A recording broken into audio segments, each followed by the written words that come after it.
Hi, my name is Riley Allen. This is my review of Season 2, Episode 24 of Scooby-Doo Mystery Incorporated, titled Gates of Gloom. So, they get back from wherever they were, and, everybody's...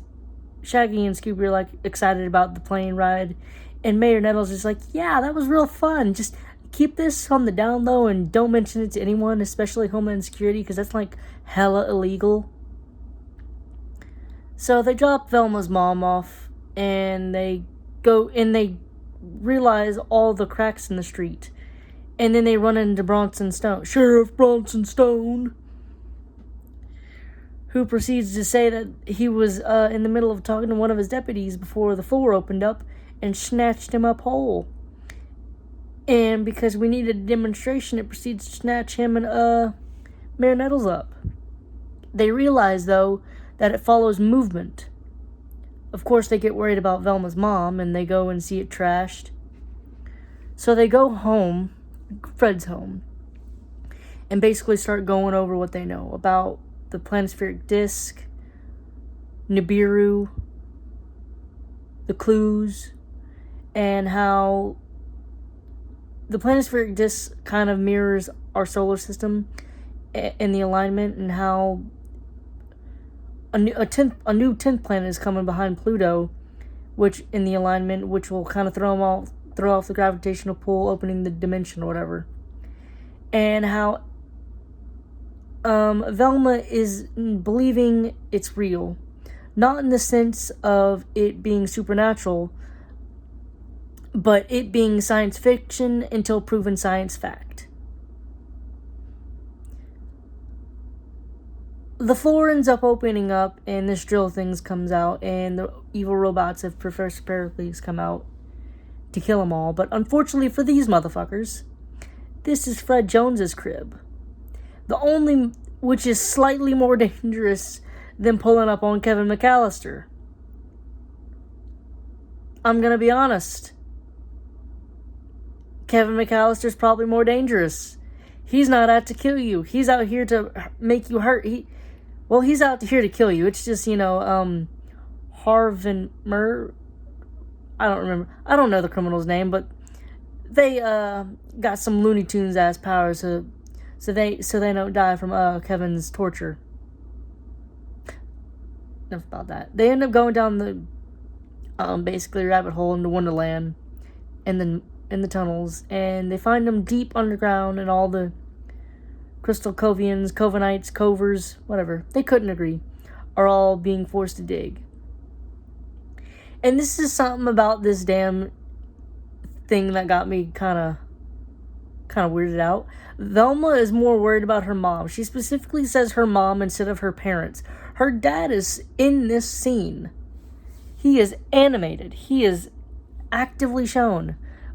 But she doesn't mention her parents. She just mentions the mom, which, okay, fine.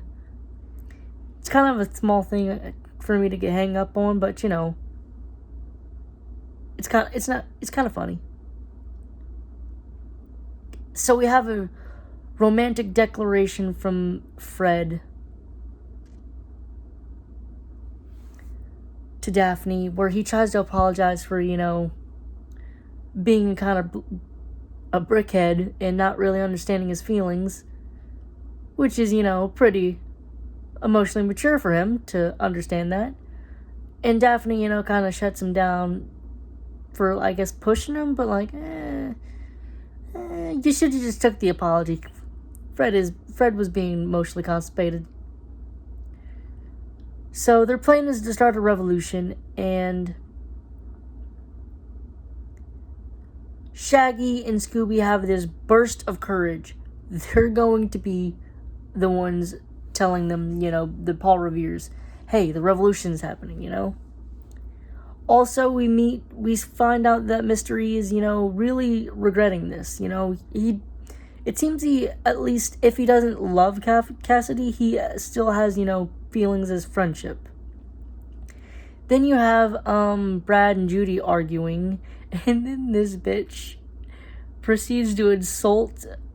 So Judy still looks like old Lady Daphne, and Brad still looks like Fred. So if Brad is insulting Judy for looking like a granny, and Judy's insulting Brad because of his chin. Girl, you made that chin. I mean, Brad helped make that chin. That's... They're out here insulting their son, and meanwhile, Fred is listening in like they're spying. The gang is actively spying on him. And Fred's just hearing his bio parents shit on him. So, Mr. E has a burst of courage himself and decides that he's not going to go with Professor Pericles' plan. Unfortunately, somehow, Professor Pericles has something to electrocute him. And I don't know if the electrocution was just that bad that Mr. E was forced to, you know, just agree, or the pain, or he's just that bitch made and the pain wasn't really that bad, but it was good enough to remind him, hey, yeah, I'm a bad guy. Or the pain was just an activation of him being a sleeper soldier or some shit. Because he switched up from, no, I'm not going to do it, to, oh, yes, I'll kill all the Crystal Covians right on sight. Absolutely, master. So I'm kind of thinking might be a sleeper soldier type of thing, maybe. So they end up kitting out the mystery van into a battle van, while Scooby and Shaggy have these robot suits, which make them seem like they're other robots. Meanwhile, Professor Pericles has officially found the door to awaken Nibiru, whatever. The revolution starts with Bronson Stone, who wants redemption for arresting all the wrong guys and being a shitty cop. So they manage to fight their way, and the mystery van explodes, and for a hot second, Shaggy and Scooby think their friends are dead, only for them to roll up and be like, yeah, we weren't risking... Only for Fred to be like, yeah, I wasn't risking my Daphne. Oh yeah, and Velma. Why weren't Shaggy and Scooby pertinent to this information? Why were they just kept out of the loop? Was it just so they could have the dramatic crying scene? I kind of feel like that's dumb as shit. Because I feel like if Scooby and Shaggy are risking their lives out there like this for the first time, they're being brave. I kind of feel like you should have sent them with the entire information. Like, yeah, we're sitting in the battle van, unmanned. You know, don't worry, we're going to be fine. You're the ones in danger. Whatever. So, Bronson Strode again becomes the leader and leads them all the way, you know, giving this fiery speech which slowly dies on, and someone get that cute little dog that's in a coma. Why the hell did they end up taking the dog in the coma? Only to keep her attached to, you know, her IV fluids and whatever? Is it because she's Brad and Judy's dog? I'm pretty sure, if I remember correctly, she was Brad and Judy's dog. Do they just want their dog back? Also, I thought it funny that it was a prisoner that was a dude in an orange jumpsuit, so a prisoner that was pushing out Nova. Don't know what he did, but he, you know, can't leave that dog behind. So Professor Pericles leads his group through the doorway to Nibiru, stating that he knows that the gang will follow and he hopes for it because he needs Scooby to open the door. As, you know, the vision from a few episodes ago, that Scooby will be the end. It starts with the dog, whatever.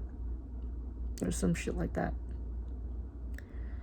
So the gang get all their clues in the heart of the Jaguar kitted out, and they follow the trail.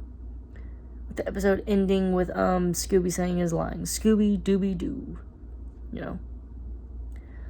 I'm going to be honest, I love this episode. I think this was a 10 out of 10. No, a 9 out of 10. I'd give it a 10 out of 10, but the fact that Scooby and Shaggy didn't know that the gang wasn't in the battle van is just kind of dumb as shit. Unless it was a last second decision after Shaggy and Scooby were sent to him, but that doesn't make any sense because it is still taken time to get it. Whatever. 9 out of 10. Thanks for watching the video. Leave a like, comment, subscribe if you want, and I'll see you in the next video.